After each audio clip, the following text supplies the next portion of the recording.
Good afternoon, everybody. My name is Donna, and I am your host of Donna's Edge Talk Show. Thank you so much for watching every day, Monday through Friday, beginning at 1 p.m. Now, that's Central Time, when we get to see each other. You can find us on the radio at icradio.media. We're Fox News affiliates, by the way. You can also find us on television, Channel 182 on Charter Communications and Abundance Television, found on Roku, Apple TV, and Amazon Fire. And don't forget the podcast now. It's on the newscasters.com. And continue sending emails. We definitely, and AP appreciates this too. So continue on.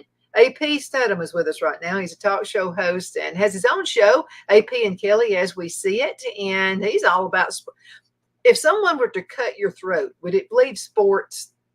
Probably a score would come out or something, probably, right? Or a fight song or something. I don't know. Yeah, something like that. It probably would. Sweet Home Alabama might come out of it too. It might. Well, you've been traveling around, and you got some great news for us. So let's go ahead and get started. What happened on AP and Kelly as we see it last week? Oh yeah, we discussed the Arkansas football program and the basketball because Sam Pittman is the coach for Arkansas. So we had Richard Davenport. He writes for the Arkansas Democrat Gazette, and we discussed the football as well as the basketball because they had big news in the offseason when Eric Musselman, their coach, went to the University of Southern California, and then they hired John Calipari from the University of Kentucky. So that was huge news. So we had quite a discussion, and Richard's funny, and he'd been covering them quite a while. So we were, they didn't have a good season last year. I believe it was 4-8 on the football side, and the basketball suffered as well. So they're looking to improve both.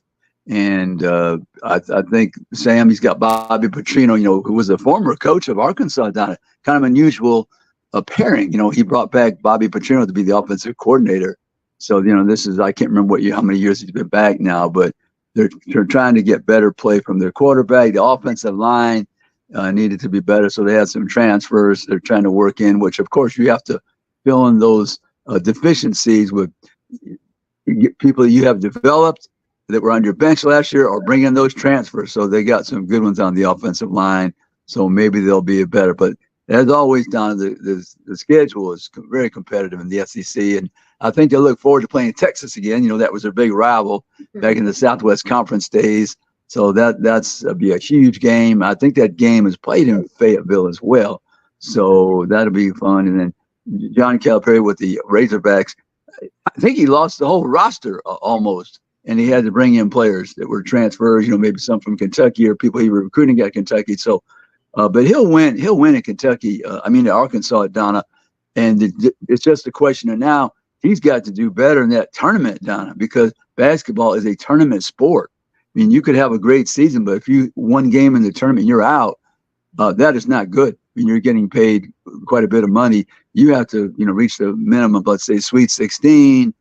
Final 8, something like that. But to lose the first game in the basketball tournament, you're getting paid top money. That is really not acceptable. Mm-hmm. Absolutely. Yeah.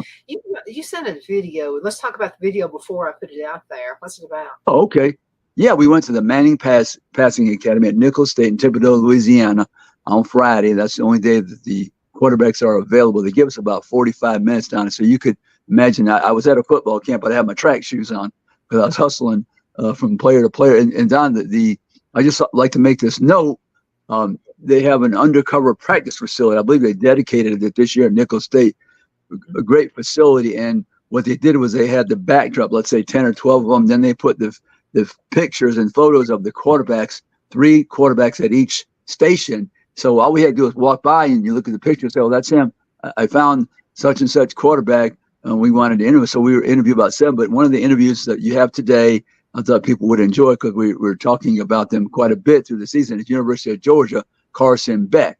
So we had a chance to interview him and several other ones. But if you want to proceed with that interview, we can play it, I guess. Absolutely. All right, let's go for it. Right here we go. Carson Beck, University of Georgia quarterback. Carson, what's your height and weight? 6'4", 220. Do you feel good at 220? Yeah, I like it. Okay. What are you trying to do better this season that you didn't last? And try to improve upon so your team wins more games and reaches that ultimate goal, which is the NC at Georgia now? Yeah, I think the biggest thing for me is just consistency, every single play, making the right decision, making the right read, and then just consistent with my ball placement and overall just being a better leader as well, leading our team. And I think if I can improve in those areas, it'll help us to, win every single game. How have you tried to improve as a passer? Just practice day in and day out, obviously practicing certain routes, getting timing down with wide receivers. That's the biggest thing is, understanding how a guy's going to run a route and where I need to throw the ball. So just repetition, just continuing to rep and rep and rep. I think that'll continue to improve. How does Kirby Smart coach you? How does he coach me? Hard. I mean, Coach Marr is a great coach. Obviously, you see the track record that he's had over the past, 7 seasons, 8 years at Georgia. I don't know. I forget how long he's been there. It's either 7 or 8. But, I mean, he's a great coach. He's so intelligent as far as the game goes. But he also knows how to get the best out of his players. And, I mean, that's exactly what he does for me. So, what's the best quarterback advice you've received from a number of people maybe? I don't know. Best quarterback advice? That's a great question. Let me think for 2 seconds. It's okay, yeah, take your time. I think the biggest thing is just it's not even a football thing. It's more of like a mental thing. Just like have confidence in yourself. Just believe in yourself. I mean, quarterback, you're the only one on the field. There is no other quarterback on the field when you're out there. Wide receiver, there's 3, 4, depending on what personnel you're in. But just have belief in yourself. All eyes are on you. Like embrace that. Embrace the position. Embrace that. You are the leader of the offense. Embrace the position you're in, and just have belief in yourself. And no matter what anybody else says, at the end of the day, you're you. So you got a different tight end this year. Oscar, he's got a lot of talent. And Lovett as well. He transferred from Missouri last year. Mm-hmm. What can you tell us about those 2 players that are going to support you? Yeah, I mean, both very, very talented. They made plays this past year, did some really good things. But yeah, like I said, like our offense, I'm very excited about the talent that we have of everyone, from the running backs to the O-line to the tight ends to the wide receivers to everybody. I mean, I feel like we have so much talent from top to bottom. So I'm really excited to see who's going to step up and make plays. What do you want to tell the Georgia fans? Go Dogs. Okay, thank you very much, Carson. Of course, no problem. So I wanted to mention this to you, AP. So Ashley sent an email, and I wanted to give you, what she says, and it's going to make you feel really good. So Ashley said she's noticed that when you interview people, they feel relaxed. How do you calm people down? Well, I think I tell them, I say, look, there's no wrong answer with AP.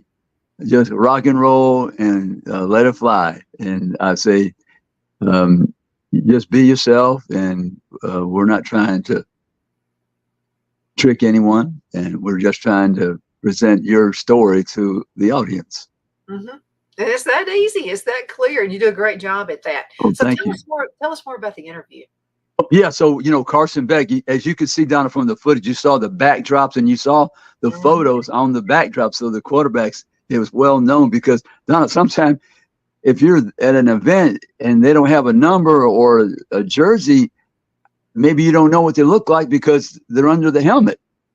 So it's great that they put the photos up of the quarterback. So Carson, it was at the end of the required 45 minutes of media availability. So he was kind enough to stop and talk to us on his way out.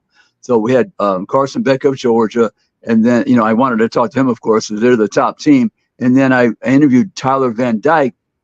He transferred from Miami to Wisconsin, and that's a big road game for Alabama. So I thought I'd speak to him, and these are all on my Facebook, Donna. They can look at it on my Facebook pages, the interviews. And then another interesting quarterback, we spoke to Will Howard, Donna. He transferred from Kansas State. He's at The Ohio State, probably the other top team in the country. So it's important to speak with him. And what I noticed in general about these quarterbacks, most of them, and I asked them what was some of the best advice they received, and really the fact that when you're on the field, Donna, you are the only quarterback. There's several wide receivers, several tackles, guards, there's one center, but you are the person there. Look, all the eyes are on you. 10 pair of eyes are on you. 11 people on the field at once, 10 pair of eyes are on you looking for leadership. So some of them had to come to that realization. The coach would tell them, look, you're the one on the field. You have to be the field general and take command. So that was interesting. But anyway, we interviewed Will Howard of The Ohio State. The other couple of people we interviewed, Graham Mertz, University of Florida. He had transferred from Wisconsin. interviewed him. Then we interviewed kind of an interesting person for me, and I think there's people from the state of Alabama. Riley Leonard, he played at Fairhope High School. I saw him play football and basketball. He could have played at Alabama and Auburn easy, but he went to Duke. Now he transferred. He's going to be the quarterback of Notre Dame, Donna. Imagine that. Somebody from Fairhope High School. And, Notre Dame is probably one of the most well-known, if not the most well-known football school. And he's going to be the quarterback at Notre Dame. He's in good health because he suffered some health issues last year. So I'm really excited for him. He's about 6'4", down about 230 or so, something like 225. I mean, when he plays basketball, Don, I know you've been watching a lot of basketball. He does the alley-oop dunks. He can shoot it from the three-point line. He was that good. He could have played at Duke in basketball. He was an exceptional athlete. So I'm really excited for Riley. And I'm trying to think. Oh, then down to somebody else I interviewed, the quarterback at the University of Hawaii, because I have a friend out there, my good friend Rob DeMello of Channel 2, the CBS affiliate KHON. So I interviewed the quarterback from Hawaii, and he's from Dallas, Texas. He's from Dallas, Texas, Highland Park. People maybe know that high school, that area of Dallas. It's North Dallas there. So that was fun to speak with him. And I'm trying to think of the other one more maybe in there. But I had to walk by several times. I didn't have the time. I said hello to Garrett Nussmeier of the LSU. I didn't get a chance to interview Arch Manning of Texas or Quinn Ewers of Texas. There was quite a few people surrounded trying to interview them. So I walked away to the other quarterbacks that were available because you have to use your time efficiently. But I was satisfied with the 6 or 7 interviews I was able to conduct at the camp. And I love that facility now because normally, Don, we're in a small room. All these people, 20, 30 quarters, and we're stepping over each other. But this was in a big practice facility that was covered. So it was raining, so that was great, and a little breeze in there too. So that was fine. But and then we had a passing contest at the end, and Riley Leonard of Fairhope, Alabama, Notre Dame, he won the passing contest that evening. Yeah, all the quarterbacks, what they do down, they have golf carts. So they're traveling from left to right, right to left, a short distance and then a longer distance. And then the other golf cart is going down the sideline. You're trying to hit it as it's in motion, which is very difficult. Not very many out of the 35, 40, whatever, how many quarterbacks were competing. And then there's one where you can run up to a line. They make them run like 15, 20 yards. You run up to the line and you throw the ball on the run to a big target in the right corner of the end zone, one of the end zones. So that was fun. But Riley Leonard, he won it. That's awesome. Okay, I want you to make a prediction. And you're really good at this because of your experience and then talking with folks. Okay, let's fast forward. It's in the end of the season next year. Who will be the Heisman Trophy pick? Just from what you've discussed. The Heisman candidate, right? Mm-hmm. Yeah, the Heisman candidate. Because there's a lot of sharp ones. That's a tough one. I tell you what, if you have the two predictable favorites, Ohio State and Georgia, competing throughout the year, you could have those two quarterbacks possibly up for the Heisman. Will Howard of Ohio State, Carson Beck of Georgia. That could happen. That could happen. Yeah, because they have a lot of talent around them to support them. So, I mean, every week you should get production from your line and your wide receivers and your tight ends and running backs. So that's why I would say I would project them possibly to be strong in winning that Heisman Award. Yeah. Sounds good. You know what? We have to go into a commercial break. We'll be right back in just a few minutes. Everybody hang in there. Twin City Used Car Sales has been serving drivers in the Northeast Alabama area for years with a quality selection of late model used cars, SUVs, and pickup trucks. On top of our extensive selection and competitive prices, we offer professional auto financing services for used car buyers of all credit levels. Whether you've just begun your search or you're ready to secure your next vehicle, at Twin City Used Car Sales, you will drive away with the vehicle of your dreams. The sales and finance staff at Twin City Used Car Sales looks forward to serving you, and you can apply for financing online before your visit to our used dealership in Gadsden, Alabama. Check us out on the web at twincityusedcars.com or go by our location at 901 First Avenue, Gadsden, Alabama. We sincerely look forward to serving you.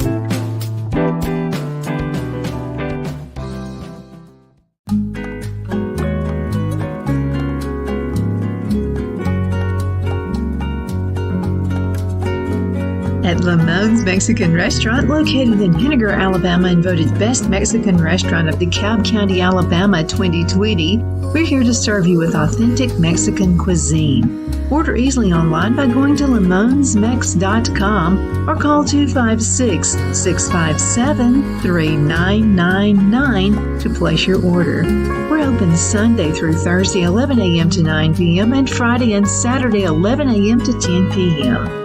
Whether you're celebrating a cozy date night for two or a celebration for a crowd, at Lamone's you'll love our atmosphere and friendly servers.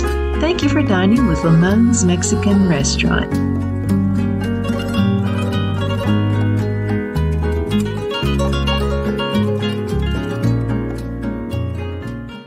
Jeff McCurdy of the McCurdy Law Firm has been a public service of this area for over 10 years.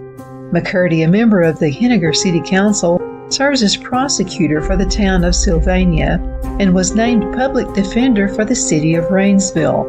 The McCurdy Law Firm is located at 17326 Alabama Highway 75 in Henniger to better represent his Jackson and DeKalb County clients. If you need to be represented by a true public servant with proven success, call Jeff at 256-996-8701 or send a private email to mccurdylawfirm@gmail.com. No representation is made that the legal services performed is greater than the legal services performed by other lawyers.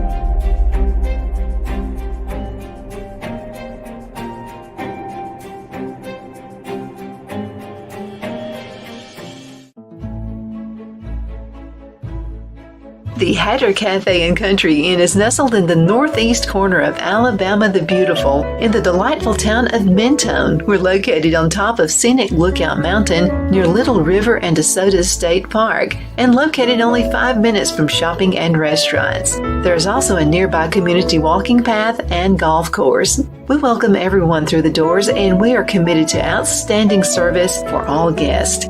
At the Hatter Cafe and Country Inn, we invite people from all walks of life to come and get away from it all, enjoy the open spaces, treetop views, fresh, clean air, and experience Southern hospitality at its finest.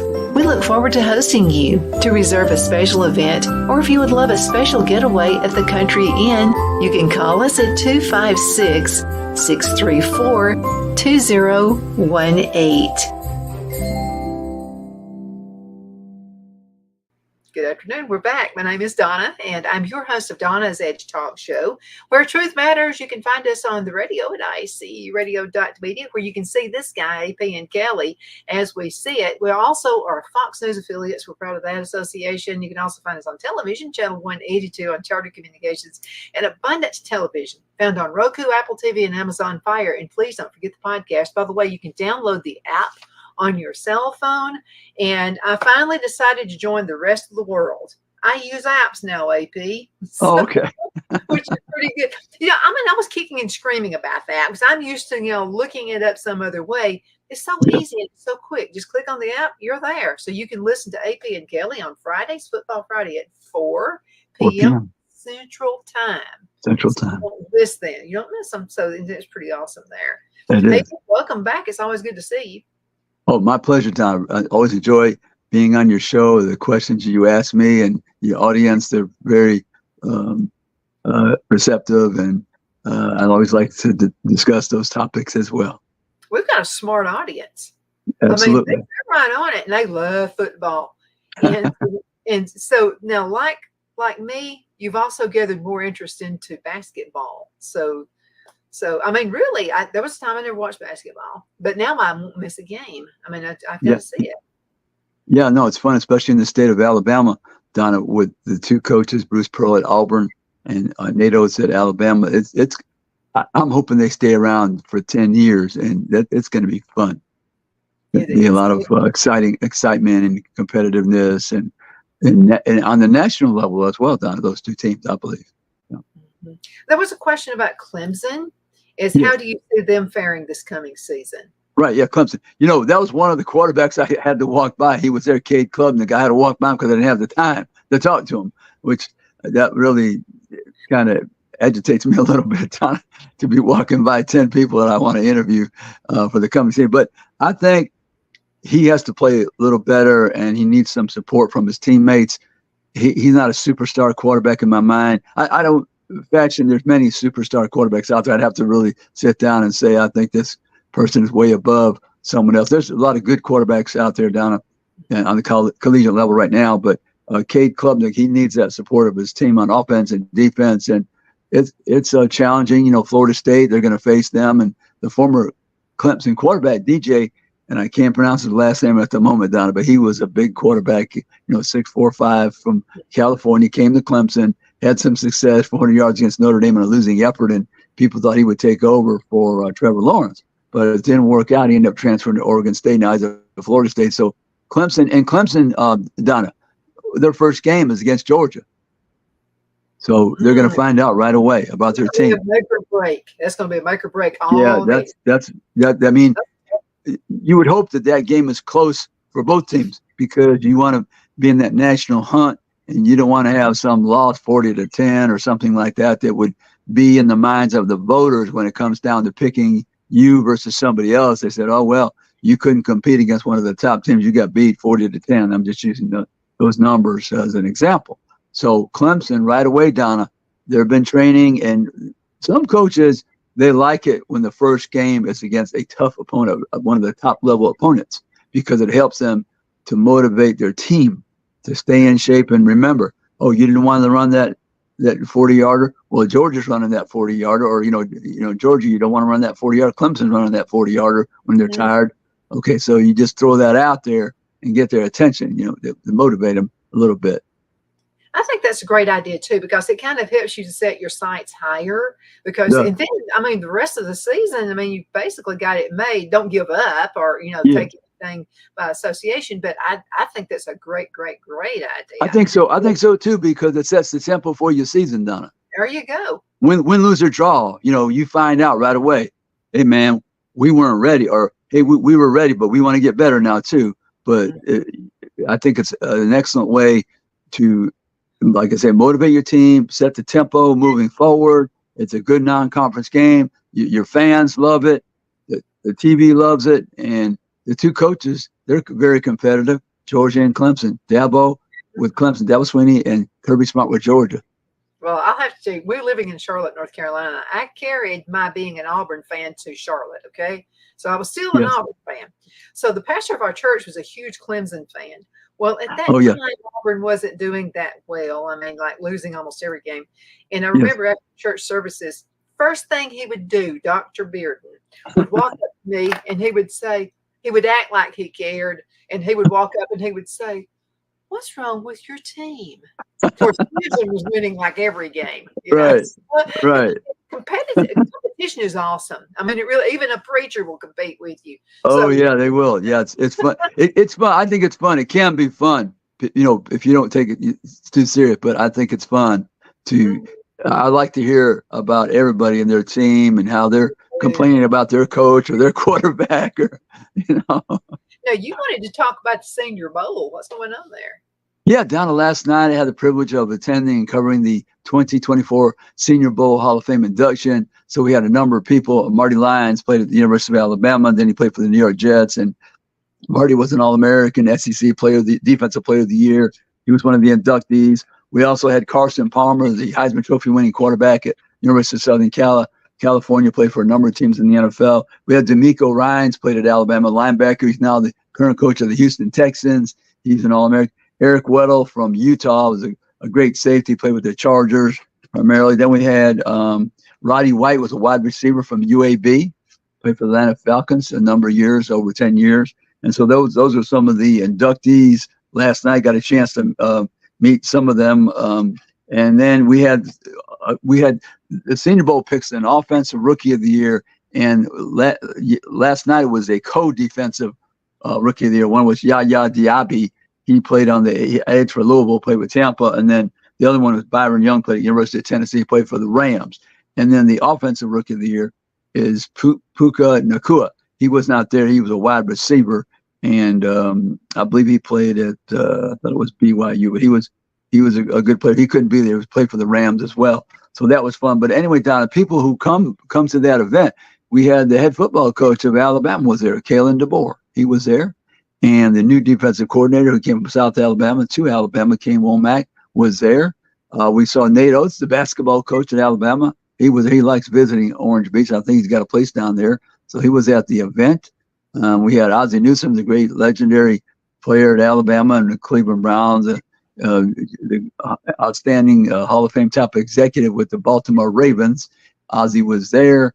We had Phillip Rivers, North Carolina State, a sensational quarterback through the years in the NFL. North Carolina State, he was there because he coaches down here, Donna. He was at the event to support his teammate Eric Weddle. And I'm trying to think of somebody else who was there. A few other people. Oh, Robert Brazile, he's in the Hall of Fame, Pro Football Hall of Fame, played at Jackson State. He's a Mobile native, so he was there. So it just a great night to see all these people. And they did an excellent job. The food was tremendous. The presentation was a lot of fun. And, they interviewed the players. They didn't really have to give a speech, but they just interviewed them on stage. They sat down in chairs, and it was interesting to hear their comments and how much the Senior Bowl meant to them in their careers. Another quick question for you. So Darren said that they're from Texas, and he said that his son is the kicker on a high school football team in Texas. Yeah. I want to know what your interest is, if you've noticed anyone that's like a super good kicker this year in any team. Right. It's funny because Will Reichard was at Alabama. I don't know, it felt like 15 years, but he finally graduated. He's an all-time leading scorer in NCAA at Alabama. They brought in a kicker from the MAC conference down. He won the Lou Groza Award, which is for the best kicker. He transferred to Alabama. So I would say that Alabama's looking good again with their kicker, but there's several good kickers around the country. And the thing with kickers, Don, that I always say, if you're consistently making a high percentage from 40 yards in, you're very valuable. You're very valuable. Now, beyond 40, you're trying to be in the top, let's say 5%, top 5 percentage wise of making the kicks beyond the 40. And then beyond the 50, Donna, I don't know what the acceptable percentage would be, but that's a difficult distance. Okay. But I would say if you're a high school kicker and you're making those 40 yards and in, I mean, let's say for instance, 9 out of 10 or 18 out of 20, that's a high percentage. You're going to get noticed. So I would say to concentrate on the 40 yards and in, and you're working on the 40 yards and beyond as well. But you can get a scholarship if you can make those 40 yards and in, because the coach, sometimes there's a critical decision they have to make on a fourth down. But if he looks over at his kicker and says, well, he's making 95% from 40 yards, and we're going to take the points. We're going to take the 3 points. So you're dependable. So that's really important. And we all know the kicker, we're always checking the kicker every game, because if it's tight, their number's called. And if you're hot and Donna, kickers, it's that day. How you kick that day. You can make 10 for 10, and on that day you miss 2. Important ball game, you missed 2, but you had made 10 for 10. But it's that day. How are you kicking that day? Yeah, absolutely. Hey, Pay, we're going to have to call it a day. Thank you so much for watching. Always a pleasure to be with you, and always a pleasure to be with our audience as well. So you guys are absolutely awesome. Thank you so much for watching. We'll see you next time. Hope you have a wonderful, wonderful rest of the day. Thanks, AP. Thank you, Don.